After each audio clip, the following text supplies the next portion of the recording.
Hello दोस्तों, तो कैसे हैं आप सभी। मैं हूं आपका रोहित पांडे और आज से हम लोग स्टार्ट करेंगे अपना यूट्यूब जो सीरीज़ था उसमें ये साइंस। तो साइंस का पहला चैप्टर रहेगा रासायनिक अभिक्रिया एवं समीकरण। तो सोचा कि साइंस में केमिस्ट्री पढ़ाने से पहले आपको केमिस्ट्री का कुछ जो बेसिक होता है, जो केमिस्ट्री को अंडरस्टैंड यानी कि समझने के लिए जो कुछ छोटे छोटे इंपॉर्टेंट टर्म होते हैं उसको जान लेते हैं। तो पहले जान लेते हैं कि विज्ञान किससे कहते हैं। तो सावधानीपूर्वक और क्रमबद्ध तरीके से किए गए परीक्षणों द्वारा प्राप्त ज्ञान को ही विज्ञान कहते हैं। यानी कि अगर कोई भी परीक्षण हम लोग सावधानीपूर्वक और क्रमबद्ध तरीके से करते हैं, उससे जो हमको रिजल्ट मिलता है, उससे जो ज्ञान मिलता है, उसी को विज्ञान कहते हैं। और जो ये रसायन शास्त्र है, विज्ञान की ही एक शाखा है। तो जान लेते हैं रसायन शास्त्र किसे कहते हैं। रसायन शास्त्र को जानने से पहले हम लोग जान लेते हैं पदार्थ किसे कहते हैं। तो पदार्थ वे चीज़ें हैं जो कि जिसके पास कुछ द्रव्यमान होता है और जो कुछ जगह घेरती है। जिसके पास द्रव्यमान हो और जो जगह घेरे उसे पदार्थ कहते हैं। और पदार्थ के ही इर्द गिर्द पूरी आपकी केमिस्ट्री टिकी हुई है। तो पदार्थ के अनुदिश ही आपकी केमिस्ट्री चलती है। तो पदार्थ में जो आप क्रियाएं, रासायनिक क्रियाएं परिवर्तन होती है, उसी का अध्ययन हम लोग केमिस्ट्री में करते हैं। तो केमिस्ट्री क्या है? पदार्थ में होने वाली रासायनिक अभिक्रियाओं का अध्ययन विज्ञान की जिस शाखा में करते हैं उसे ही केमिस्ट्री कहते हैं, यानी कि रसायन शास्त्र कहते हैं।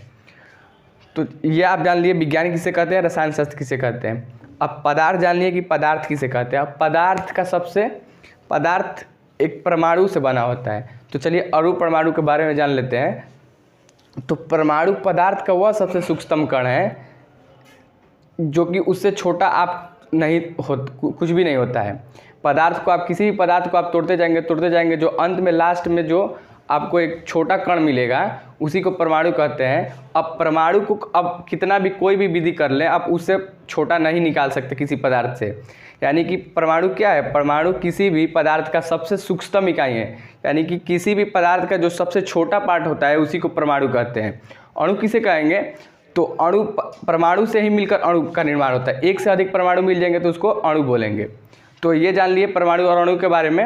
अब आपका आगे चलेंगे कि कोई भी परमाणु है तो उसकी संरचना कैसी होती है, यानी कि परमाणु के अंदर क्या क्या होते हैं।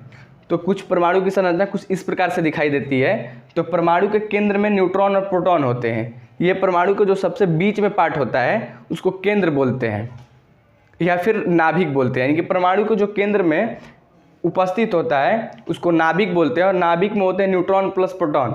और नाभिक में जो उपस्थित न्यूट्रॉन और प्रोटॉन होते हैं उसी को हम लोग द्रव्यमान बोलते हैं। और ये आपके परमाणु के केंद्र में नाभिक उपस्थित होता है जिसमें न्यूट्रॉन और प्रोटॉन होते हैं। और ये आपके परमाणु जो नाभिक के इर्द गिर्द जो आपके गोलेकार कक्ष दिख रहा है, जो उसको कक्ष बोलते हैं। तो परमाणु के नाभिक के जो आसपास गोलाकार चीज़ दिख रहा है उसको कक्ष बोलते हैं और इसको नाम देते हैं KLMN से। तो परमाणु नाभिक के जो सबसे पास वाला कक्ष होता है उसका नाम किससे लिखते हैं? K। उसके बाद वाला L, उसके बाद वाला M और उसके बाद वाला को N से डिनोट करते हैं। तो ये जान लिए हम। अब जानते हैं कि जो इलेक्ट्रॉन प्रोटॉन इसमें न्यूट्रॉन होता है उस पर आवेश कितना होता है, चार्ज कितना होता है। तो आपका जो इलेक्ट्रॉन है उस पर आवेश होता है -1.6 × 10⁻⁻19 कूलम। और आपका प्रोटॉन जो होता है उस पर भी सेम चार्ज होता है, बस ये प्लस में होता है, यानी कि धनात्मक में होता है। और जो न्यूट्रॉन होता है इस पर आपका कोई चार्ज नहीं होता है, ये आवेशहीन होता है। तो आपके ऐसे बिहार बोर्ड में पूछता भी है कि न्यूट्रॉन पे चार्ज होता है, तो आप लिखेंगे कोई नहीं या फिर आवेशहीन होता है। तो ये हो गया आपका इस पर कितना इलेक्ट्रॉन प्रोटॉन न्यूट्रॉन पर कितना आवेश होता है जान लिए। उसके बाद आपका नेक्स्ट है कि इलेक्ट्रॉन प्रोटॉन न्यूट्रॉन का द्रव्यमान कितना होता है। तो जो इलेक्ट्रॉन का जो द्रव्यमान होता है वो होता है 1.6 × 10⁻⁻20 kg। और प्रोटॉन और न्यूट्रॉन का जो द्रव्यमान होता है वो होता है प्रोटॉन और न्यूट्रॉन का जो द्रव्यमान होता है वो होता है 1.6 × 10⁻27 kg। तो प्रोटॉन और न्यूट्रॉन का द्रव्यमान लगभग आपका समान रहता है।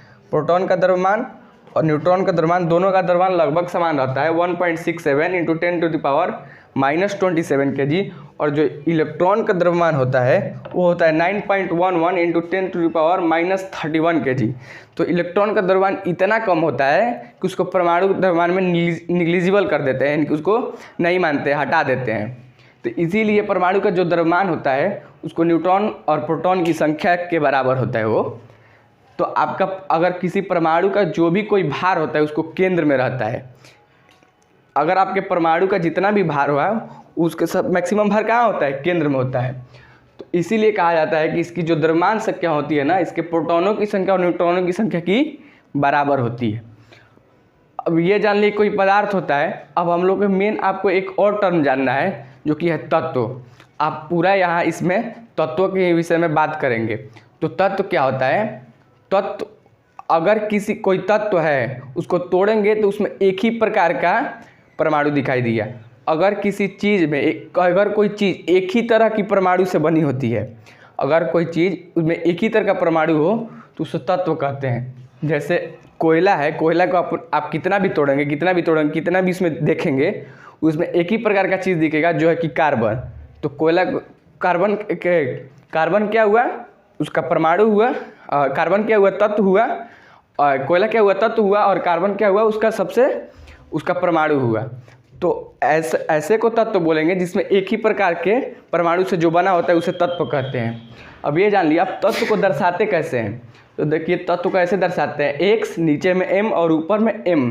तो x रहता है उसके जगह हम तत्व लिखते हैं, m जो ऊपर में दिया है उसको द्रव्यमान संख्या वहाँ पर लिखा रहता है, और जो नीचे में n है उसको परमाणु संख्या बोला जाता है। जैसे एग्जाम्पल ले लेते हैं, जैसे मान लीजिए ये कार्बन है, तो कार्बन को हम लिखते हैं 6C12। इसका मतलब है कि कार्बन का परमाणु संख्या 6 है और द्रव्यमान संख्या कितना है? 12 है। अब आपके केमिस्ट्री में सबसे एक महत्वपूर्ण टर्म आता है, पद आता है, जिसका नाम है संयोजकता। संयोजकता के बिना जाने बिना आपकी केमिस्ट्री अधूरी है। जब तक आप संयोजकता नहीं जानेंगे तब तक आप केमिस्ट्री को नहीं समझ पाएंगे। तो संयोजकता के विषय में जानेंगे। अगर आप संयोजकता को जान जाते हैं तभी आप किसी भी चीज़ का केमिस्ट्री में जितना भी रिएक्शन होता है उसको लिख पाएंगे, और रिएक्शन लिखने से पहले कोई भी कंपाउंड बना पाएंगे कि कोई भी कंपाउंड यानी कि यौगिक कैसे बनता है तत्वों से मिलकर। तो चलिए संयोजकता को देखते हैं। संयोजकता को देखने से पहले आपको तत्व उसका चिन्ह संकेत कैसे लिखते हैं, उसका परमाणु संख्या क्या है, परमाणु द्रव्यमान क्या है, ये आपको पता होना चाहिए बढ़िया से, और इलेक्ट्रॉन प्रोटॉन न्यूट्रॉन निकाल लेना चाहिए। तो चलते सबसे पहले इलेक्ट्रॉन प्रोटॉन और न्यूट्रॉन निकाल लेते हैं। तो चलिए हम लोग पता करते हैं कि कैसे इलेक्ट्रॉन प्रोटॉन और न्यूट्रॉन निकालेंगे। चलिए देखते हैं। अभी एक एग्जाम्पल ले लेते हैं। जैसे मानते हैं ये कार्बन ही का लेते हैं, कार्बन है 6 और 12। और एक दूसरा एग्जाम्पल ले लेते हैं, नाइट्रोजन 7 और 15। तो चलिए देखते हैं। ये है कार्बन, तो हमको निकालना है प्रोटॉन, न्यूट्रॉन और इलेक्ट्रॉन। तो यहाँ प्रोटॉन की संख्या उतनी, किसी भी परमाणु में प्रोटॉन की उतनी ही संख्या होगी जितनी संख्या यहाँ पे इसकी परमाणु संख्या होगी। किसी भी परमाणु में परमाणु संख्या उसका प्रोटॉन के नंबर को बताता है। तो यहाँ इसका परमाणु संख्या कितना है? 6। तो इसका प्रोटॉन कितना हो जाएगा? 6। और न्यूट्रॉन किसके बराबर होगा? तो इसका जो द्रव्यमान संख्या है उसमें से इसके परमाणु संख्या को घटा देंगे तो आपको न्यूट्रॉन मिल जाएगा। इसका द्रव्यमान संख्या कितना है? 12। इसमें प्रोटॉन कितना है? 6। तो इसका न्यूट्रॉन कितना आ गया? 6। अब इलेक्ट्रॉन कैसे निकालेंगे? तो इलेक्ट्रॉन के निकालने के लिए आप अगर उदासीन परमाणु है, तो अगर कोई उदासीन परमाणु है यानी कि उस पर कोई चार्ज नहीं है, यानी कि ऐसे लिखा हुआ है कार्बन, नाइट्रोजन, ऑक्सीजन, तो इसको उदासीन परमाणु बोलेंगे। आपको अगर धनायन ऋणायन हो, जैसे इस पर कोई चार्ज हो, जैसे कॉपर +2, एल्युमिनियम +3, ऐसे लिखा हुआ हो, यानी कि प्लस में हो या फिर माइनस में, जैसे ऑक्सीजन -1, ऐसे हो तो इसको धनायन ऋणायन बोलेंगे। लेकिन अगर उदासीन परमाणु हो, ऐसे लिखा हो, तो जो प्रोटॉन की संख्या होगी उतना ही संख्या किसकी होगी? इलेक्ट्रॉन की संख्या होगी। तो इसकी प्रोटॉन की संख्या कितनी है? 6। तो इलेक्ट्रॉन की संख्या कितनी हो जाएगी? 6। ऐसे ही नाइट्रोजन का निकाल लेते हैं। तो नाइट्रोजन का परमाणु द्रव्यमान कितना है? तो इसका प्रोटॉन, न्यूट्रॉन और इलेक्ट्रॉन निकालेंगे। तो नाइट्रोजन का परमाणु संख्या कितना है 7, तो इसका प्रोटॉन कितना हो जाएगा 7। नाइट्रोजन का द्रव्यमान संख्या में से इसका प्रोटॉन की संख्या घटा देंगे तो क्या आ जाएगा इसका न्यूट्रॉन, तो 15 में से 7 घटाएंगे तो कितना आएगा 8, तो इसमें न्यूट्रॉन की संख्या कितनी है 8। और ये चूंकि उदासीन परमाणु है तो इसकी प्रोटॉन की संख्या इलेक्ट्रॉन की संख्या के बराबर हो जाएगी, तो कितना हो जाएगा 7। अब ये तो उदासीन परमाणु का प्रोटॉन इलेक्ट्रॉन और न्यूट्रॉन निकालना देख लिए, लेकिन हम लोग किसी भी धनायन ऋणायन का प्रोटॉन इलेक्ट्रॉन न्यूट्रॉन कैसे निकालेंगे, तो चलिए इसको देखते हैं। मान लीजिए कोई चार्ज आयन है कॉपर +2 और कैल्शियम +2, तो इसका इलेक्ट्रॉन प्रोटॉन न्यूट्रॉन कैसे निकालेंगे। एक ऑक्सीजन का ऋणात्मक भी लेते हैं, ऋणायन ले लेते हैं, यानी कि एनायन का। तो चलिए कॉपर का निकालते हैं। तो कॉपर का क्या होता है,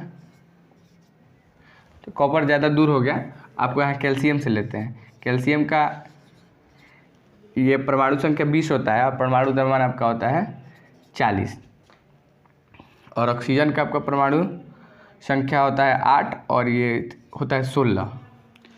तो इसको क्या लिखेंगे, प्रोटॉन न्यूट्रॉन और इलेक्ट्रॉन आपको निकालना है। तो कैल्शियम के लिए निकालते हैं। कैल्शियम के लिए क्या हो जाएगा, प्रोटॉन किसके बराबर हो जाएगा, इसके परमाणु संख्या के बराबर। इसके परमाणु संख्या क्या है 20। न्यूट्रॉन क्या हो जाएगा कि द्रव्यमान संख्या में से परमाणु संख्या घटा दो, तो द्रव्यमान संख्या क्या है इसका 40 और इसका प्रोटॉन क्या है 20, कितना आ जाएगा 20। अब आपको इलेक्ट्रॉन निकालना है। अब कॉपर +2 का मतलब क्या समझते हैं, कोई भी अगर तत्व या एलिमेंट जितना इलेक्ट्रॉन देगा उतना उस पर क्या आएगा प्लस का चार्ज, और जितना इलेक्ट्रॉन लेगा उतना उसका आएगा माइनस का चार्ज, यानी कि निगेटिव चार्ज आएगा। तो अगर कॉपर या Cu+2 दिखा रहा है ना कि कॉपर 2 इलेक्ट्रॉन क्या किया है, किसी दूसरे एलिमेंट को दे दिया है, किसी दूसरे एलिमेंट को दे दिया है, और यहाँ ये क्या दिखा रहा है कैल्शियम +2, यानी कैल्शियम ने भी 2 इलेक्ट्रॉन डोनेट किया है। और ये ऑक्सीजन -1 क्या दिखा रहा है कि ऑक्सीजन ने किसी एलिमेंट से 1 इलेक्ट्रॉन लिया है, इसीलिए इस पर माइनस है। तो माइनस कब आएगा, जब कोई एलिमेंट किसी दूसरे एलिमेंट से जितना इलेक्ट्रॉन लेगा तो उस पर निगेटिव चार्ज आएगा, और इलेक्ट्रॉन देगा तो पॉजिटिव चार्ज आएगा। यानी कि इलेक्ट्रॉन अगर लिया तो उस पर ऋण आवेश आएगा, और इलेक्ट्रॉन दिया उस पर धन आवेश आएगा। जितना इलेक्ट्रॉन देगा उतना उस पर धन आवेश आएगा, और जितना इलेक्ट्रॉन लेगा उतना उस पर ऋण आवेश आएगा। तो इलेक्ट्रॉन इसका कैसे निकालेंगे, तो इलेक्ट्रॉन क्या होता है ना, जितना प्रोटॉन होता है उसमें माइनस कर देते हैं इसके प्लस के चार्ज को। तो इसका प्लस का चार्ज कितना है कैल्शियम का +2, तो इसका +2 करेंगे तो कितना आ जाएगा 18। ऐसे ही इसका करेंगे ऑक्सीजन का, तो ऑक्सीजन का ये प्रोटॉन आ जाएगा 8 क्योंकि इसका परमाणु संख्या है 8, न्यूट्रॉन आ जाएगा 16 - 8, तो ये आ जाएगा 8, और ये आपका इलेक्ट्रॉन कितना आएगा, प्रोटॉन कितना है 8, माइनस करेंगे इसका ये चार्ज कितना है इस पर -1, ऑक्सीजन में कितना चार्ज है -1, तो -1 हो जाएगा तो क्या आ जाएगा -9, यानी कि सॉरी यहाँ 9 होगा, ये माइनस प्लस हो जाएगा। इसमें इलेक्ट्रॉन कितना है 9। तो ऐसे ना निकालें, सिंपली अगर आपको निकालना हो तो क्या करेंगे, इसमें प्रोटॉन जितना भी है ना इसके इतने चार्ज में, जैसे प्रोटॉन जितना आया है तो अगर प्लस में इसका है, इसका मतलब इसने 2 इलेक्ट्रॉन दे दिया है तो इसको घटा लेंगे, और इसमें अगर माइनस में है तो इसको जोड़ देंगे, यानी कि इलेक्ट्रॉन और आया है तो प्रोटॉन में अगर जितना, इसमें अगर माइनस में है तो प्रोटॉन में जोड़ देंगे तो इलेक्ट्रॉन आ जाएगा, अगर प्लस में है तो उतना घटा देंगे तो उसका इलेक्ट्रॉन निकल जाएगा। ये आपका हो गया ऋणायन का इलेक्ट्रॉन प्रोटॉन ऋणायन और धनायन का इलेक्ट्रॉन प्रोटॉन न्यूट्रॉन कैसे निकालने। तो चलिए अब आपकी जो बहुत इम्पोर्टेंट ये एक टॉपिक है संयोजकता, उसको देख लेते हैं। उसी के आधार पे किसी भी कंपाउंड का हम ये लिखेंगे, किसी भी कंपाउंड को बनाएंगे या फिर कोई भी केमिकल इक्वेशन आप लिख पाएंगे, यानी कि रासायनिक समीकरण लिख पाएंगे। तो चलिए उसके लिए आपको संयोजकता देखना होगा, बताते हैं। उसके लिए आपको ये याद होना चाहिए कि किसी भी तत्व उसका सिंबल क्या है, परमाणु संख्या और परमाणु द्रव्यमान क्या है, तो आप उसका ये निकाल सकते हैं संयोजकता। चलिए कोई रैंडम एक तत्व लेकर उसकी संयोजकता देख लेते हैं। जैसे कार्बन है, कार्बन को कैसे लिखते हैं 6-12, नाइट्रोजन है इसको लिखते हैं 7-15, ऑक्सीजन को लिखते हैं 8 16। इसी से हम 3 से संयोजकता निकालना बताते हैं। तो संयोजकता क्या होगी, संयोजकता क्या होती है इसको जान लीजिए। संयोजकता वो है कि अपने किसी भी कंपाउंड को बनाने के लिए यह एलिमेंट कितना इलेक्ट्रॉन दे या फिर ले सकता है, देने लेने की टेंडेंसी को इसकी संयोजकता कहते हैं। अगर ये 2 इलेक्ट्रॉन दे सकता है तो इसकी संयोजकता 2 होगी, या फिर 2 इलेक्ट्रॉन लेकर अगर ये कंपाउंड बनाता है तो इसकी संयोजकता क्या होगी, 2। तो यानी कि इलेक्ट्रॉन को देने और लेने की प्रवृत्ति को ही संयोजकता कहते हैं। तो इससे संयोजकता को जानने के लिए सबसे पहले हम लोग को इसका देखना पड़ेगा कि ये इलेक्ट्रॉन किस कक्ष में कैसे रहते हैं। तो इलेक्ट्रॉन ऐसे रहते हैं, पहले कक्ष में 2 रहेगा, मैक्सिमम इलेक्ट्रॉन 2 रहेगा, दूसरे कक्ष में 8 रहेगा, तीसरे कक्ष में 8 और चौथे कक्ष में 18। ऐसे ही 2 8 8 18 18 36 रहता है। तो इसका कार्बन है, तो कार्बन में इलेक्ट्रॉन कितने होते हैं, 6। कार्बन में कितने इलेक्ट्रॉन होते हैं, 6। तो इसको कैसे लिखेंगे, 2 और 4। तो इसके आखिरी कोष में कितना इलेक्ट्रॉन है, आखिरी कक्ष में कितना इलेक्ट्रॉन है, 4। तो इसका मतलब इसकी संयोजकता कितनी हो गई, 4। और ये यहाँ आते हैं नाइट्रोजन पे, नाइट्रोजन में कितने इलेक्ट्रॉन है, 7। तो इसको कैसे लिखेंगे, 2 और 5। अगर यहाँ 5 रहता है तो इसका मतलब यहाँ 4 रहता है, 5 अगर आएगा तो इसकी संयोजकता हो जाएगी 5 या फिर 3 -3। अब ये माइनस क्यों आया मैं इसको बताता हूँ। अगर चूँकि अष्टक पूरा करना होता है, इनको स्टेबिलिटी पाने के लिए किसी भी तत्व को उसका अष्टक पूरा करना होता है। तो अगर किसी के पास 4 इलेक्ट्रॉन है तो क्या करता है, वो दे भी सकता है और ले भी सकता है। लेकिन अगर आपके पास 5 इलेक्ट्रॉन हो जाते हैं तो क्या कर सकता है, वो या तो 3 लेके अपना इलेक्ट्रॉन बना सकता है या फिर 5 देकर। तो लेकिन मैक्सिमम जितना होता है 5 से ऊपर जाते हैं हम लोग 5 से ऊपर जाते हैं तो हमेशा वो क्या करता है, इलेक्ट्रॉन लेना पसंद करता है, देना पसंद नहीं करता है। और उससे नीचे जाते हैं तो क्या करता है, इलेक्ट्रॉन देता है। अगर आपके पास बहुत ज़्यादा पैसे हैं, आपके पास 10 रुपया है और आपके दोस्त के पास 2 रुपया है, तो अगर कोई चीज़ 12 रुपये की मिल रही है तो क्या करेंगे, आप उसको 10 रुपये तो नहीं देंगे, आप चाहेंगे कि वो उससे 2 रुपये ले लें। तो इसका भी टेंडेंसी सेम उसी प्रकार होता है। अगर इलेक्ट्रॉन इसके पास ज़्यादा है तो ये क्या चाहता है कि बाहर से ले लें। अगर इसके पास इलेक्ट्रॉन कम है तो ये क्या करता है, दे के अपनी स्टेबिलिटी पूरा कर लेता है, यानी कि स्टेबल हो जाता है। तो अगर 5 रहेगा तो ये 5 3 आ जाएगा। 3 माइनस में क्यों आया, क्योंकि यहाँ 3 ये इलेक्ट्रॉन लेके अपनी संयोजकता पूरा कर रहा है, और 5 यहाँ क्यों आया, क्योंकि ये 5 को इलेक्ट्रॉन देकर अपनी संयोजकता पूरा कर रहा है, इसलिए +5 आया और यह -3 आया। उसके बाद आते हैं ऑक्सीजन पे। ऑक्सीजन इसका होता है 8 इलेक्ट्रॉन और इसकी संयोजकता होगी 2 और 6। तो इसकी संयोजक इसका ये एटॉमिक कॉन्फ़िगरेशन ये इसका ऐसे डिस्ट्रीब्यूट रहेगा ये कक्ष में। तो इसका ये कितना आएगा, 6। चूँकि 6 है तो 6 के लिए 8 पूरा करने के लिए इसको कितने इलेक्ट्रॉन चाहिए, और 2। तो ये क्या करेगा, 2 लेगा, इसीलिए इसका क्या आएगा, माइनस में आएगा।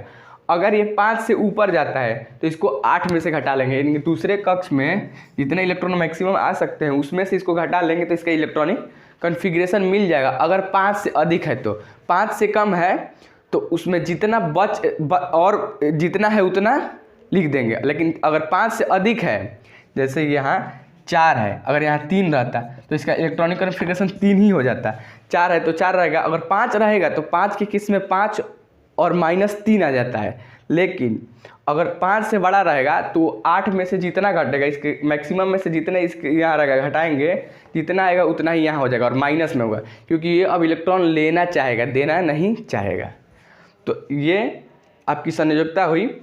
और आपको कंपाउंड बनाने के लिए आपको धनायन और ऋणायन को, कुछ धनायन है कुछ ऋणायन है, और कुछ धनायन ऋणायन को आपको याद करना पड़ेगा, कुछ की कैटायन आयन को, जो कि मैं आपको इस पर डिस्प्ले कर दूंगा या फिर दिखाता हूँ लिख के आपको।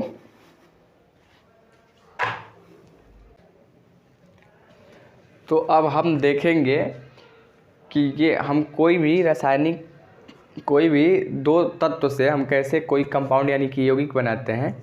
जैसे कोई भी सूत्र होता है ना किसी भी चीज़ का, जैसे मान लें सोडियम कार्बोनेट, तो कैसे बन जाता है, ये कैसे बन जाता है, तो वही देख के बताएंगे। जैसे ये आयन्स है ना, आपको ये आयन्स जितने भी हैं, sodium, potassium, silver, copper, magnesium, calcium, zinc, iron, copper, aluminium, iron, hydrogen, hydride, chloride, bromide, iodide, oxide, sulphide, nitride, ammonium carbonate, dicarbonate, phosphate, जितना होता है इस सबको आपको याद करना पड़ेगा, तभी आप कोई भी रिएक्शन लिख पाएंगे, रिएक्शन का उसका इक्वेशन लिख पाएंगे और कोई भी कंपाउंड बना पाएंगे।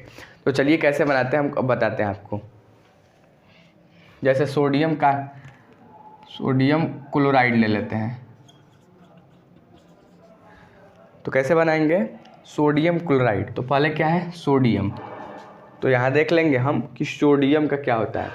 सोडियम क्या कैसे लिखते हैं Na, इस पे चार्ज कितना होता है 1, प्लस में होता है 1, और क्लोराइड में कितना होता है Cl-1। अब हम करेंगे क्या ना कि इसका जो चार्ज है इससे गुणा करेंगे और इसका चार्ज को इससे गुणा करेंगे, क्रॉस मल्टीप्लाई हम लोग करते हैं, तो सूत्र बनता है। तो इसका सूत्र क्या बनेगा, Na को 1 से गुणा करेंगे NaCl। इसमें चार्ज हम लोग नहीं लेते हैं, केवल जो उस पर नंबर रहता है ना उसको लेते हैं। तो क्या बन गया, सोडियम और क्लोरीन को मिला देते हैं, NaCl बन गया, NaCl नमक बन गया आपका। दूसरा एक कोई उदाहरण लेते हैं, मानते हैं जैसे हम मान लेते हैं सिल्वर ब्रोमाइड बनाना है हमको, सिल्वर ब्रोमाइड, मान लें हम सिल्वर ब्रोमाइड बना रहे हैं। तो पहले हम लोग जानना चाहिए कि सिल्वर आयन क्या होता है, उसका क्या सूत्र होता है। तो सिल्वर का क्या होता है, यहाँ से देख लेंगे आप, सिल्वर का क्या होता है Ag+। तो सिल्वर को लिख लेंगे Ag, यहाँ 1 यानी कि प्लस में 1 है, और क्या लिखना है ब्रोमाइड। ब्रोमाइड का क्या होता है आप यहाँ से देख लेंगे Br-। क्रॉस मल्टीप्लाई कर देंगे इसको इससे, ये हो जाएगा Ag_Br। अब हमको बनाना है अब आपको समझ लिए पोटेशियम अगर सल्फेट बनाना है, पोटेशियम सल्फेट।